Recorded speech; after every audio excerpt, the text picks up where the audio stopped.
Good evening as well as good morning unto all my fellow Israelite brothers and sisters out there in Christ. Here's your host, One and Eyes. Basically coming back at you all live again in spirit and truth with another video clip. Please do be mindful to take note in viewing this particular video clip in spirit and truth and sharing it with other fellow Israelite brothers and sisters out there that are open-minded as well.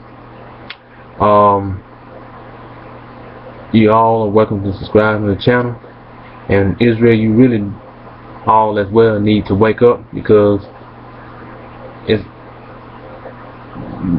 just messed up that majority of our people still fast asleep. But thank God, not all entirely. Say not all, thank God, because there's certain those of us that are not asleep but awake, they're yet wide awake. And we as men of Israel really need to wake up, because it's like brothers are getting assassinated left and right, like it's an epidemic or something. Trayvon, Michael Brown, now Eric Garner. The Eric Garner incident is just like the Michael Brown incident was then come. Basically, it wasn't too long after the Trayvon Martin incident, and now the Eric Garner incident ain't too long after the Michael Brown incident. I mean, it's just, but praise be to the Most High in Christ, because for the elect, those conscious men of Israel, brothers that are well aware of their surrounding, know what time it is, know that this only adding more fuel to the fire. Because when that time comes, the Lord put the Spirit on us and bless us with vital spiritual supernatural power. We're going to tear a whole new ass and wreaking havoc on all our enemies, even the majority of our people that ain't nothing but race traders and being sellouts, especially even the wicked. Esau, that is. It's just a matter of time before all of our enemies reap the penalty, rightfully so.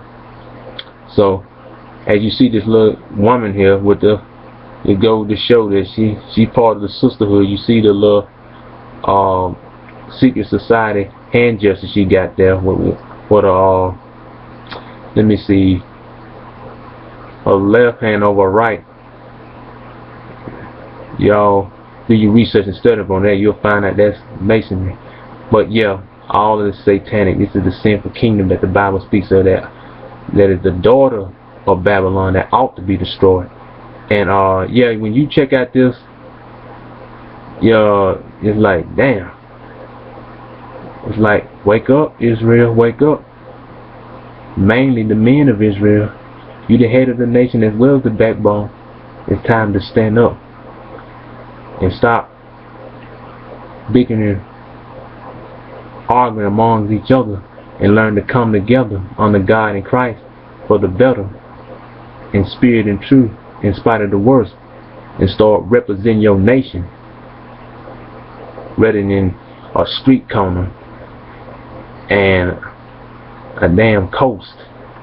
Represent your nation whatever coast they belong, whatever state or city, or whatever street corner, avenue, or road, or lane they may be at. Real talk. With all that, Israel, shalom. The country is bracing for more potential outrage today as yet another grand jury decision not to indict this time an NYPD officer for the chokehold death of Eric Garner on Staten Island. Now here's the timeline of how the events have unfolded. On July 17th, officers approached Mr. Garner in front of a bodega. They alleged he was selling cigarettes untaxed, or better known as Lucy's. Before long, Garner was wrestled to the ground by several plainclothes officers, but one officer in particular, Daniel Pantaleo, used a method long banned by the NYPD. That's the chokehold. The chokehold has been banned by the NYPD for over 20 years. Now, the man who recorded the video posted to YouTube, and it catches a media firestorm. On July 19th, just 2 days following the incident, Reverend Al Sharpton hosts a rally in Garner's memory as his grieving wife collapses in his arms.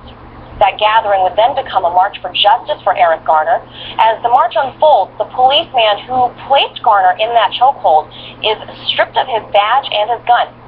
Now, July 20th, a brand new video emerges on YouTube. It picks up where that first video left off. This time, it shows Garner motionless on the ground as police await emergency workers to arrive. Now, upon arrival, EMS workers do very little but to maybe check his vitals. The 7-minute video shows not one officer or emergency worker attempting to revive Garner.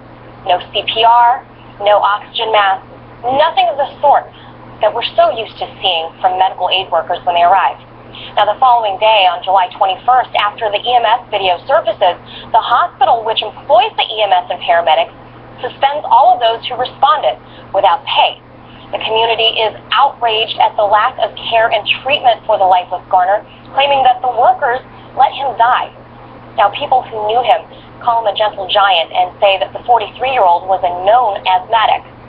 Now, the death of this Parks and Rec employee leaves his wife to care for 6 children, one of which was just 3 months old at the time of Garner's death. Now, by July 23rd, Garner's funeral service renews a new conversation about police brutality. Mind you, this is still several weeks before the death of Michael Brown in Ferguson. Al Sharpton and other civil rights leaders pressed for an indictment following the medical examiner's ruling that Garner's death was indeed a homicide. But those cries wouldn't be heard until September 29th, when a grand jury first convened to review the evidence against Officer Pantaleos, which leads us now to today. More than 2 months after the grand jury began their meeting, they've now arrived at the decision not to indict the NYPD officer who placed Eric Garner in a chokehold, which resulted in his untimely death. Now, this is sure to fan the flames of an already racially charged divide between the public and the police across America. In Washington, Manila Chan, RT.